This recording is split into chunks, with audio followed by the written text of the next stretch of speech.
నా జీవితం అంతా ఎలా జరిగిపోయింది తెలుసా? టవర్ తయారు చేయటం, వేరే స్టేట్‌కి పోవటం. టవర్ తయారు చేసుకోవటం, వేరే స్టేట్‌కి వెళ్ళటం. ఇక అక్కడి నుంచి ఆ టవర్లు బిగించిన కాడ నుంచి ఆ తర్వాత నెట్వర్క్‌లోకి వచ్చాం. యాంటెనాలు పెట్టడం. ఆ యాంటెనా కూడా ఒక చోట ఉండదు. ఎంతసేపుడు ఊర్లు తిరిగాడు. దేవుడు ఆకాశం నుంచి చూస్తా ఉన్నాడు. ఈడు అడుగు కింద పెట్టుకోకుండా బెంగుళూరు, కలకత్తా, ఢిల్లీ, గౌహతి ఇలాగ అన్ని రాష్ట్రాలు ఊర్లు చిరాకు లేకుండా తిరగటం. దేవుడు ఆకాశం చూసి తన సేవలో అన్ని తిప్పి అలా తిరిగి ఆ సేవను ఎలాగూ తిప్పి దేవుడు సువార్త సేవ అప్పగించేశాడు.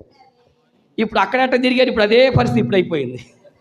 ఇప్పుడు దేవుడు సువార్త సంఘ కాపరి అయితే ఒక సంఘం ఉంటుంది. ఇంటికాడ నుంచి ఆదివారం వస్తాడు, కోటం పెట్టుకుంటాడు, హాయిగా పడుకుంటాడు వెళ్ళి. కానీ ఇప్పుడు నేను ఎలాగుంటుంది?